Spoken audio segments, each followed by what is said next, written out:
What's up, Statters? Last week, I asked my students what they thought of different online learning platforms, and 279 of you responded.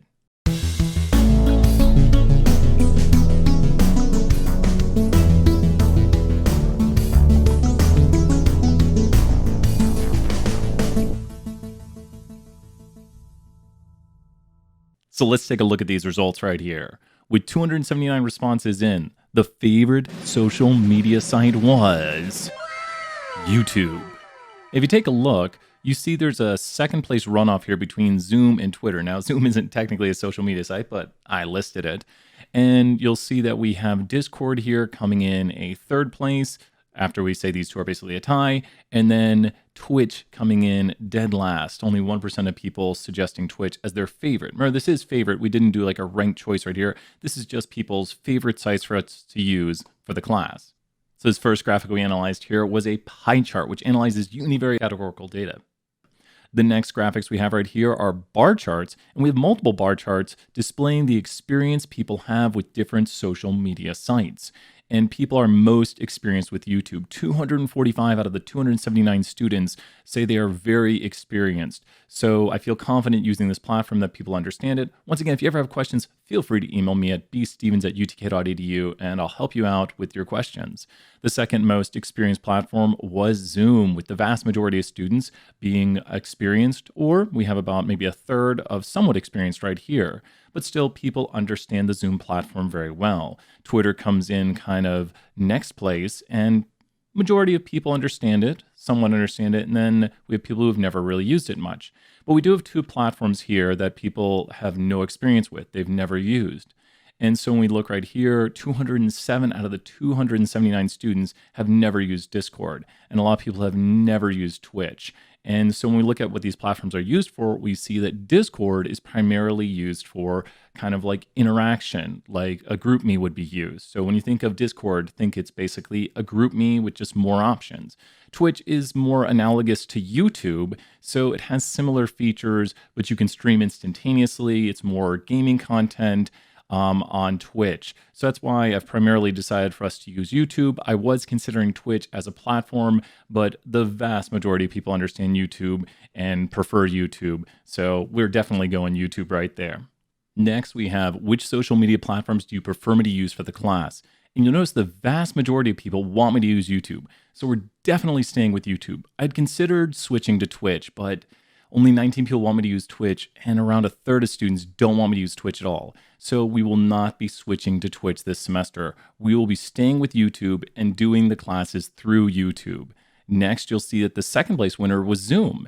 And I didn't plan on using Zoom that much, but people really want one-on-one office hours with Zoom. I looked down at the additional comments, and a lot of people were saying, I'd like to have one-on-one meetings with Zoom, and we will definitely use Zoom for one-on-one meetings. So whenever you want a one-on-one meeting, definitely request a Zoom meeting, and we can set it up, and we will have a one-on-one meeting via Zoom. You'll notice that Twitter, once again, had a lot of people telling us not to use Twitter, so we won't be using Twitter at all. And next, we get to Discord.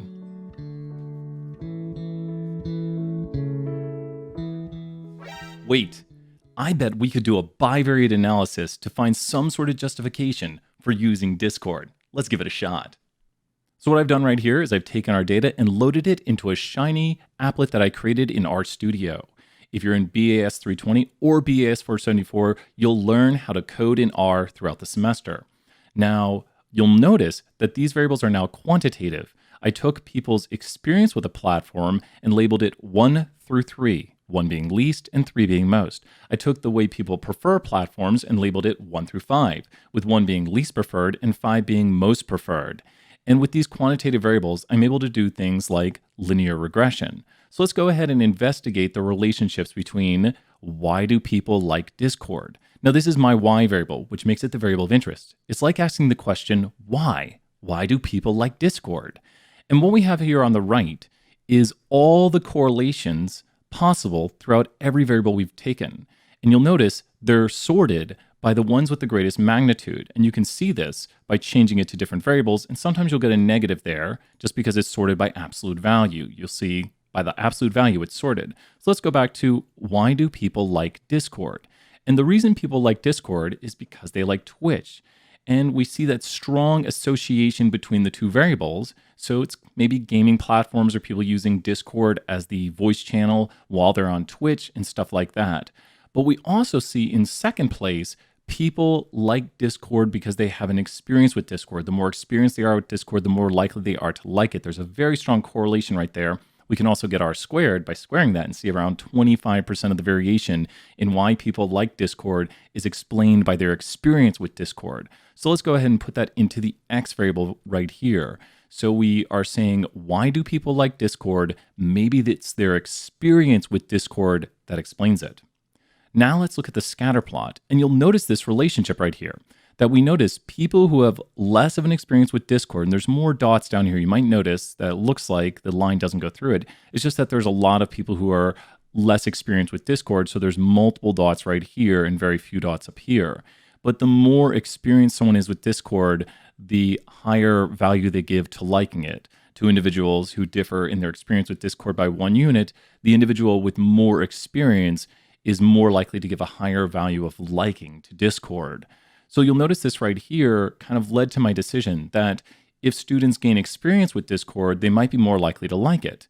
But you might say, wouldn't the same thing maybe be true for Zoom? People who are experienced with Zoom are more likely to like Zoom. Let's go ahead and do that. Let's go back to our Investigate tab right here and say, why do people like Zoom? And you'll notice none of the correlations are that high. So actually, people who experience Discord are less likely to like Zoom. We have all these statistically significant correlations here with the orange. We can examine people's experience with Zoom, but this is a much weaker correlation right here. And you'll see the line is going to be less steep. So let's go ahead and put people's experience with Zoom into the X variable and look at the scatter plot right here. And this is the overfitted line to it. But you'll notice right here that we have people's experience with Zoom is not as sharp of a slope as it was for their experience with Discord and liking Discord. And once again, if you're wondering, we can also look at the correlation right here, a much weaker correlation and only around 4% of the variation. I'm simply taking 0.2, which that about rounds to, and squaring it to get about 4% of the variation, which is R squared. Last but not least, let's cut to your questions. Will the lectures be recorded in case I'm not able to attend live? Approved. I love when our class gives us videos to do ourselves. I can go at my own pace, pause when I need to, and take careful notes. It's very beneficial to me. I definitely put out standalone videos. Check out the Stats 1 YouTube channel, which you're on right now, and you'll see lots of topic videos, and I plan to put out even more. Can we utilize the beginning of class to go over problems from homework and previous lectures to clarify before we move on to the next?